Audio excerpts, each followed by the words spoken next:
You know, when I started my very first e-commerce brand, I always looked at it from the way of I'm the little guy. I have to do the methods and the strategies that the little guy, the startup guy uses that cannot rely on venture capital, that's not a giant business, that doesn't have millions of dollars in funding.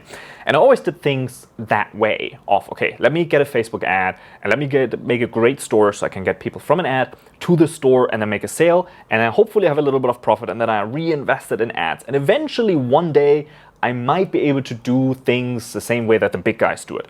But I never thought that I could already use the methods that the big guys use because I kind of thought that was reserved for them only. So I never even considered their methods. But the more I learned about e-commerce and the more we're teaching clients and the more that we're building our own brands, I realized that there are so many strategies that these big guys use and they use it for a reason. They don't just rely on Facebook ads, right? If you think about big brand names, Lululemon or Nike, they don't really care about Facebook ads, right? They use very different strategies and they use branding and things like this. Now, obviously all of that takes time to build your own brand image. And I always came from that perspective of, I don't want to have a brand. The branding doesn't care. I don't need a logo. I don't care about the colors. As long as I can build a store that actually sells, well, that's good. What more do I need, right? That makes the money. So to enlighten you the same way that I was enlightened by working with the clients that we do, which are big brands, I want to show you a video clip of a clip where we actually consulted one of those clients and where we taught them about e-commerce and the possibilities that they can use. And if you watch this video to the end, you will learn how you can use PR and SEO and influencer marketing and all of those advanced strategies as a beginner and why in today's framework or in today's e-commerce world, it's becoming more and more and more important for you to understand where this is going because you cannot only rely on paid ads. It worked in the last 5 years, but maybe you've noticed in the last year, a lot of things changed, right? In the year of COVID, a lot of things changed in the world. Well, guess what? The same thing happened in the e-commerce world. A lot of things changed in the e-commerce world. One of those things that changed being paid ads got really crazy expensive. So you can't just rely on paid ads. And I know it seems like something that only the big guys do. But if you want to succeed in e-commerce this year and next year, you must learn about these things. So if you watch this video to the end, you will actually learn what it means to do SEO, influencer marketing, PR, how you can do it, what it is, and how it can help your business. So if you like content like this, make sure you like this video, subscribe to this channel to see more like this, and leave me a comment below with your thoughts. Enjoy. You need to give people a vision. This is your goal. This is where you want to go. And if you find them other friends and people that they can go together on that journey with, that is very, very powerful.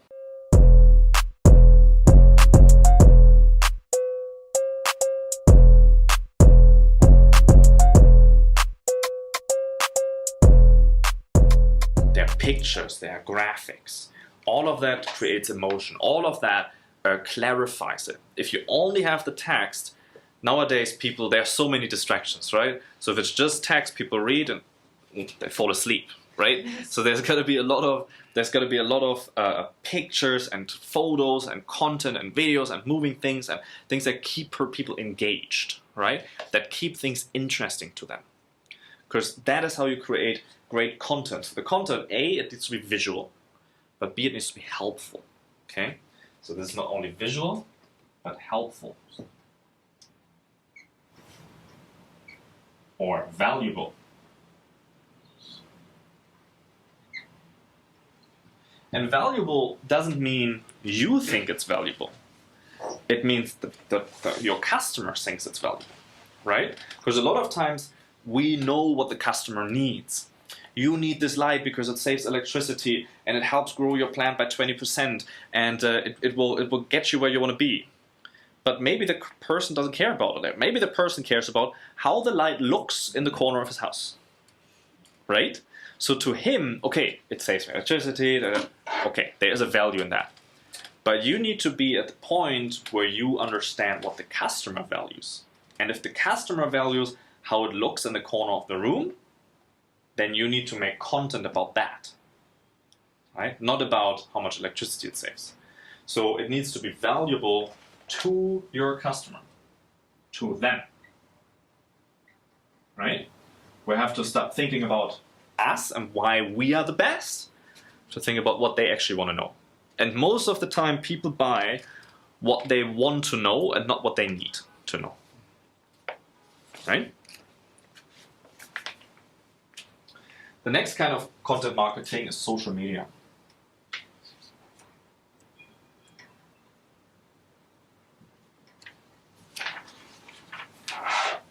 Right? It's a part of content marketing as well. Social media has the same functions, very similar functions in your blog, but social media has one more function. So it needs to have visual content, it needs to be helpful, it needs to be valuable. Yes, all of that is true. But also what social media does, it connects. It brings your audience together. It shows your vision, right? So here it connects with other users. So you have connection with your brand.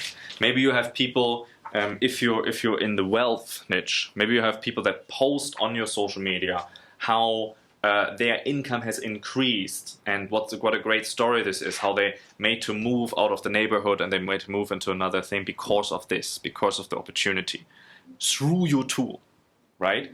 And then people comment and there's connection. It's like, oh, I wish I would have that too, right? And then they want to leverage your tool in order to accomplish that goal, right? So it's not only visual content and valuable, it's also about connection, right? So creating the social media is about connection, but also obviously after all, it's about selling, right?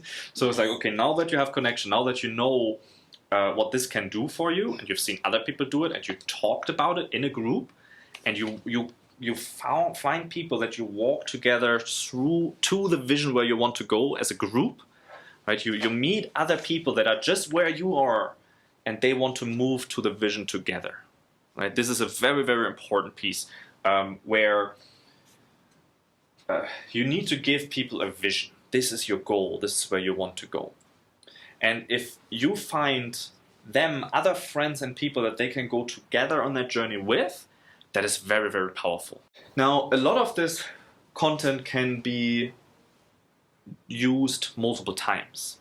Okay, so for example, the content you post on the blog, maybe you have a long blog post, and the blog post has 5 pictures in it. Each of those 5 pictures can be a post on social media. So you can repurpose that. When you send an email to your customers, right? This is the next one here.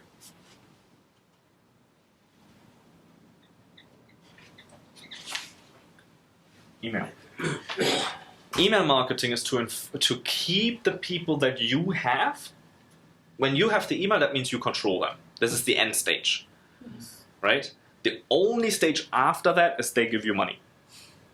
They cannot ascend any further from there, right? So having their email, this is also a goal. And you can get that email through different ways.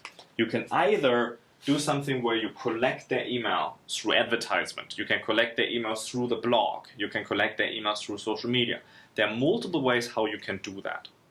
And then this keeps them informed. It's basically like it entertains people and retains people.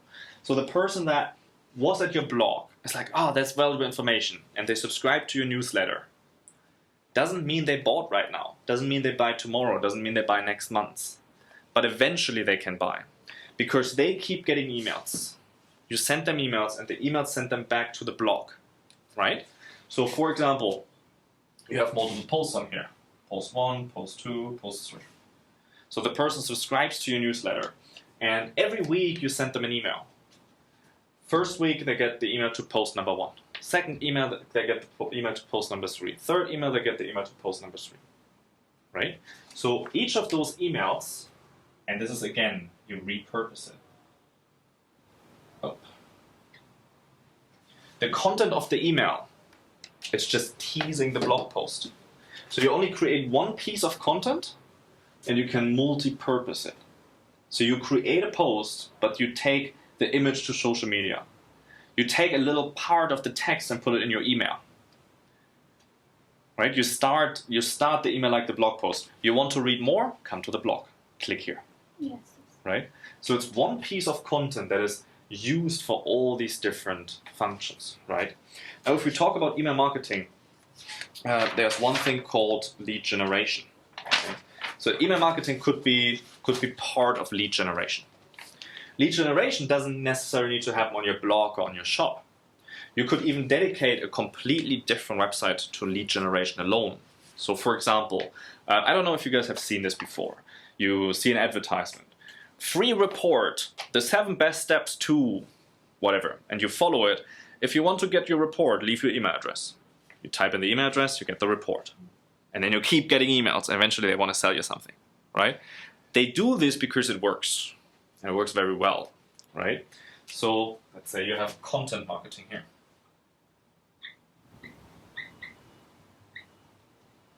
Content marketing. So content marketing could be you have a free report.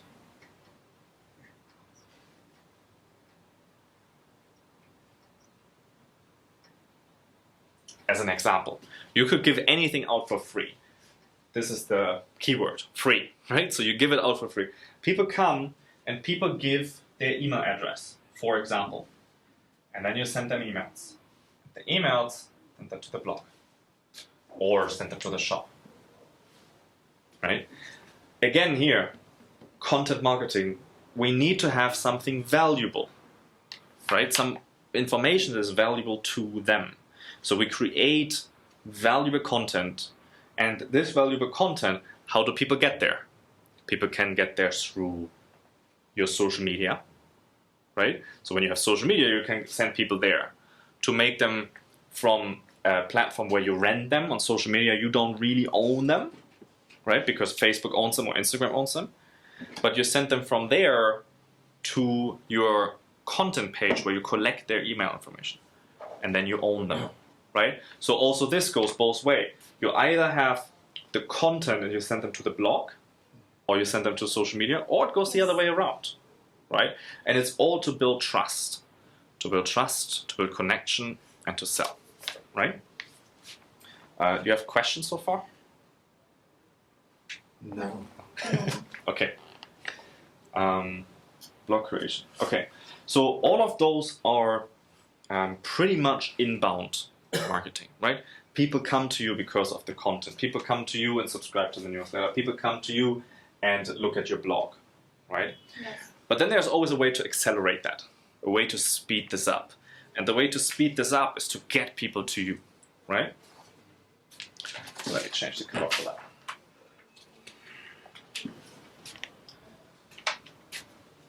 One of the things we can do is PR. And this is something you already used, right? PR can be magazines. PR is public relations. Public, right? yes.